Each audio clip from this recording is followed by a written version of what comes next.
Hey guys, we're back with part 2 of my Pacific solo game. It's Axis and Alloys here, and we got some interesting stuff. Just finished another round. Plenty to talk about here. I guess let's start down at the bottom. The British forces in Australia are unifying, clumping up. The Japanese moved a battleship down.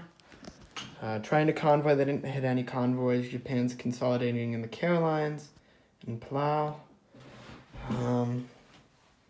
They moved some guys ready to go to Celebes, but the fighters in Western Australia, they took no hits and killed the battleship in Sea Zone 37. Japan trying to take back Southeast Asia, taking some Chinese stuff, but not really doing too hot. China taking some of it back. Britain coming back right there. We have Japan moving some new stuff, taking Midway and Wake, keeping their stuff near the US. So USA is going to match them there. Japan used 3 of its kamikazes because, it sent remember the British cruiser that was right here? So the Japanese sent a bomber from Japan to kill it. Against the odds, the British cruiser beat them, then killed the unprotected transports there because 3 kamikazes missed. So that British cruiser is receiving a Medal of Honor as it started down right here and has been killing transports and taking out Japanese bombers. So, Japan is constantly getting high on that income tracker. China is really low now, but the Burma Road is keeping them alive. Can't really think of much else to add.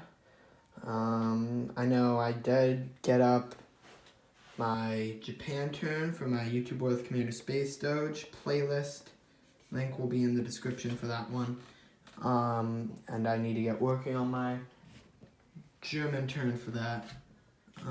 That'll be interesting. But I'll see you in the next round, guys. Alright, just finished another round. This one was probably one of the more interesting ones we've had all game. I guess we'll start over here. United States took back Hawaii. Pretty big. Defeated the force there, only lost 2 infantry and like a sub and a fighter. It's not too bad, not too bad. British cruiser moved over here. It's like blocking the Japanese from doing anything. Carolina Islands, there's some guys there. Japanese battleship moved from New Zealand. They're getting a major offensive, looks like either going for FEC or Anzac. I'm not really sure. Now that they lost Honolulu, though. They lost a Victory City. China did little to none here, as they've only been collecting like 11 a turn. But UK took out a lot of Japanese. So now they've kind of built up their little thing, but there's still French Indochina guy there. The fighters that started out around here, that came up to here, that were in Malaya, all in Yunnan. So that's not falling anytime soon. The only time the Burma Road could get through would be through Sichuan or Burma itself, and India. Yunnan's locked down. Japan's done some things and it's trying to coup after some of its military blunders, but I don't think it'll come back. The US is too powerful, but I think I might play one more round. But I don't know how many more rounds. It's starting to seem more like an allied victory, even though Japan is still up there on the income tracker right there. So I guess I'll tell you guys what happens in the next round if the US continues its building and Japan can hold on to its crumbling empire. Well, I just finished another round, and this one was really interesting. Actually, I like kind of where the game's going. I guess let's start off we'll start off in China. So the Japanese took back a lot of land, especially down in Tukshan State, all the way through here. Had a nice little ring, and yeah, that's not really what's there anymore because the Chinese took Huaychicao back, but Japan's still kind of stretched thin. They still have some more troops. Britain lost 2 of its fighters taking out 3 transports, a cruiser, and a battleship of Japan. So that really kind of limited their expansion near Aussie land. Japanese sent their mega fleet over to take. They took Shan State and they took Malaya. British, of course, took that back and now have 10 infantry in India, 3 in Burma, ready for the defense, because they know India is going to be getting under significant attack. Little sparring match over here with that British cruiser protecting it from the Americans from Japanese attack. Well, now the Japanese moved their destroyer to protect Japan from American attack. The Americans moved their mini little fleet. They've been taking every now and then an infantry loss, but they finally took Caroline Islands after being stagnated in America for a while.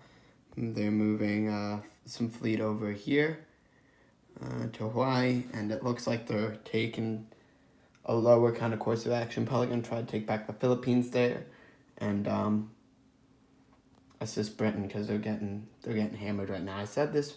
That'd probably be the last round, but I still think it's anyone's game right now. It was leaning allies, but if we're gonna go by rulebook victory of what is it? Here, you need 6 victory cities for Japan.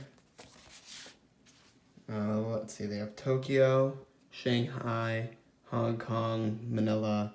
So if they take Calcutta, they're good to then try to take out Hawaii or Sydney or San Francisco, as unrealistic as that is.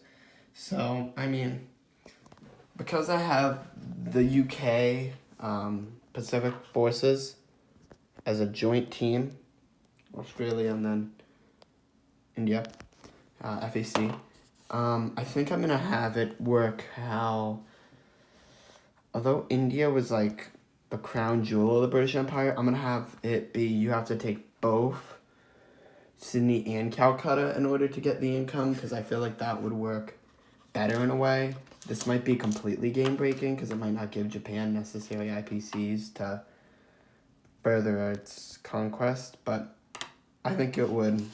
I'm going to try that, just because I'd rather not have Japan get Calcutta and then eat the U.S. and all of its income and then swipe Sydney and the game's over.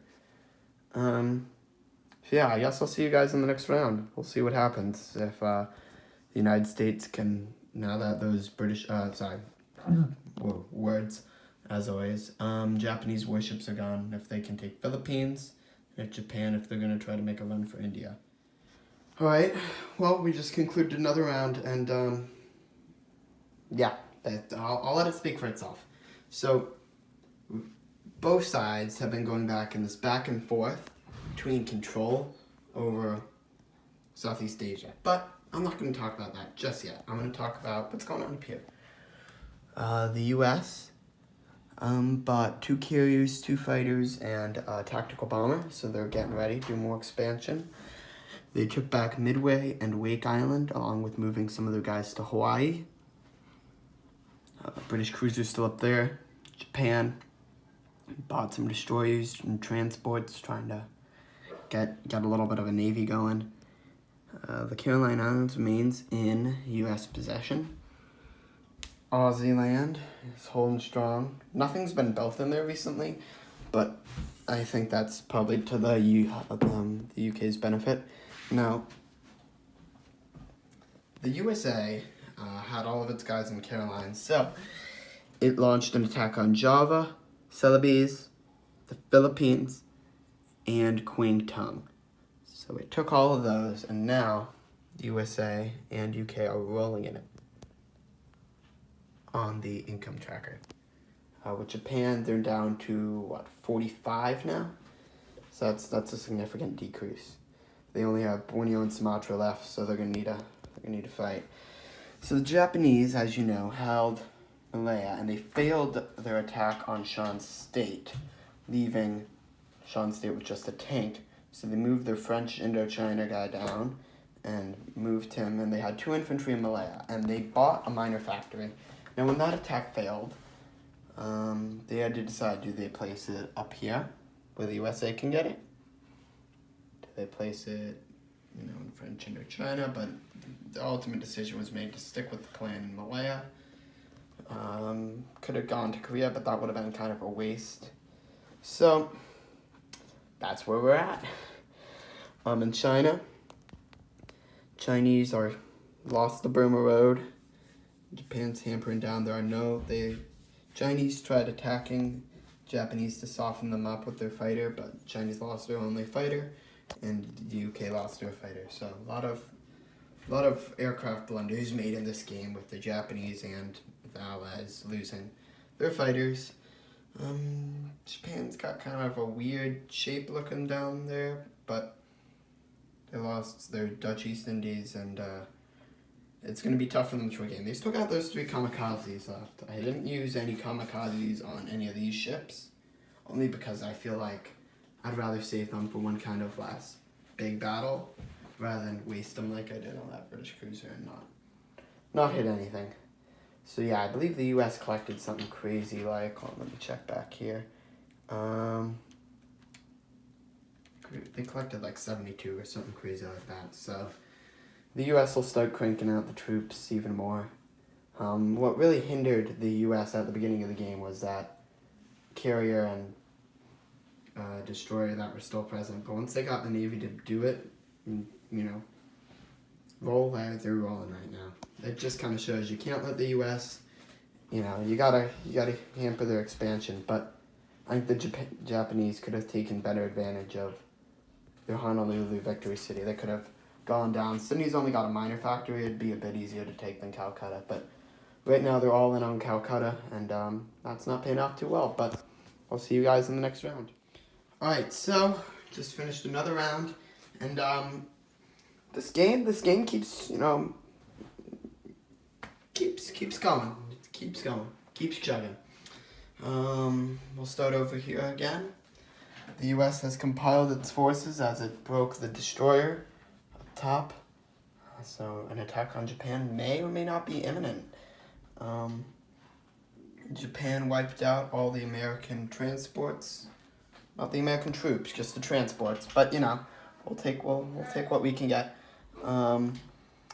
Japan's trying to suppress China. It's Yunnan, though. That's really, the British keeps funneling troops up there, and it's not going too hot. The British built 3 tanks down in Malaya. That might start helping out there. Because the Japanese have attacked that, I think, maybe 3 times now. So Malaya is kind of a hot spot. Japan, that fighters in French Indochina, that really stopped people from Yunnan trying to come down and take everything out. So yeah, the Japanese have some troops down in Kwangtung that they need to decide if they want to use in China, which has proved a really costly endeavor for them, or if they want to try to reclaim some of their islands. Because right now, the only U.S. possession that they have from the U.S. is Guam, and that's it. Yeah, but China, they've lost so many troops. It's building 18 IPCs, 3 tanks, and China turned, and it's not turning out too good. Turns out they really should have built that factory in Kwangtung. That would help out get troops into Yunnan quicker. Yeah, well, that is it's the slaughterhouse that is China. Little IPCs, a lot of troops in strategic positioning to gain. Japanese Navy is really spread out. U.S. has concentrated their Navy.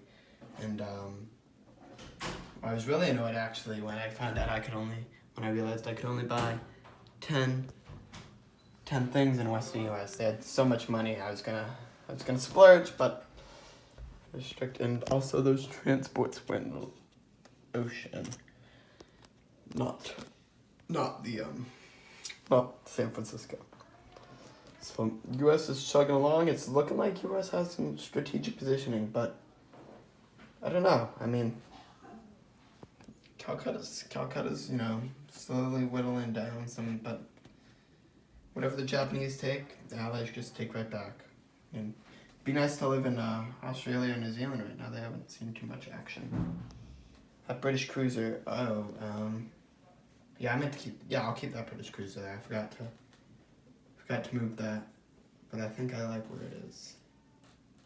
Yeah, I'm cool with where it is. Okay. Right there, right near Midway. Well, that's the conclusion of this round. I'll see you guys at the end of the next round. Will the Japanese still be in China? We'll find out. Alrighty, just concluded another round. Believe it or not, just did, and I'll show you guys what happened, I guess. So, Japan took back the Dutch East Indies. It's probably the biggest news. The U.S. fleet down here moved down to Australia. The British cruiser that was near Midway moved down to protect some more guys. U.S. got some destroyers, battleship, couple air powers to try to take out these subs around here that destroyed battleship and destroyer. Japanese building up. They know what's coming. They definitely know what's coming. Japanese are trying to defend it, but it's not going too well. The British took a lot back. Chinese took a lot back.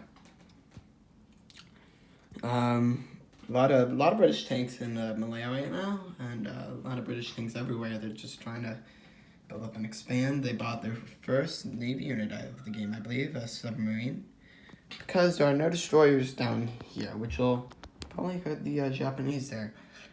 Thought the Japanese were coming back, but China for a while has been not too hot.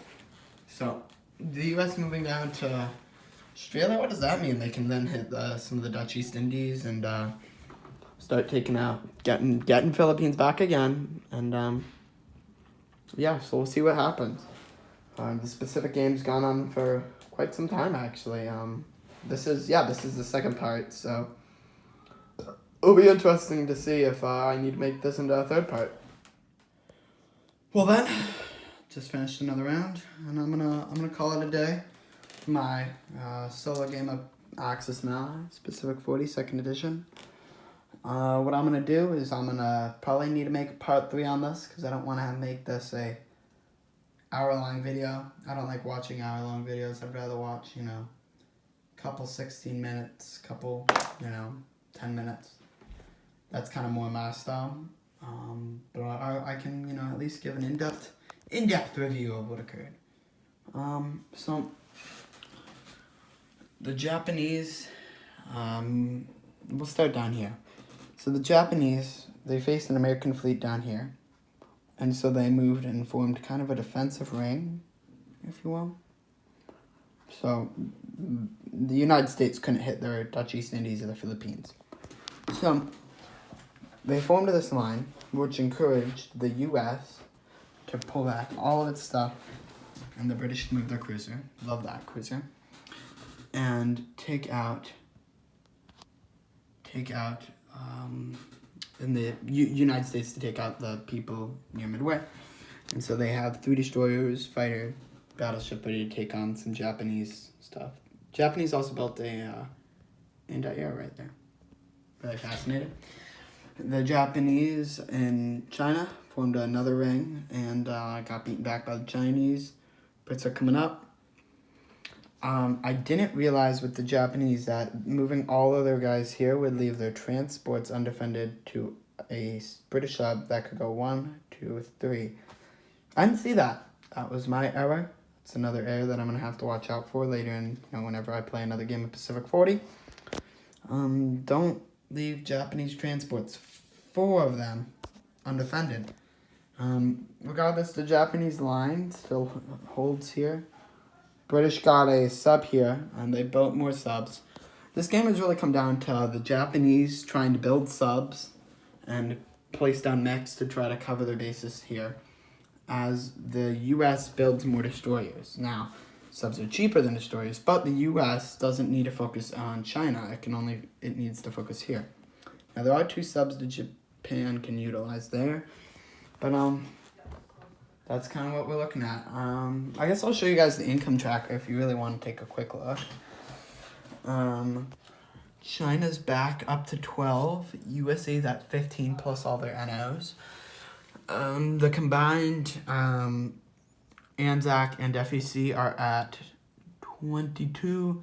And Japan, we put a token on 40 and 46. So yeah, 40 and 6. That's kind of how I run that. So far, no limit suggestion to combined ANZAC and FEC.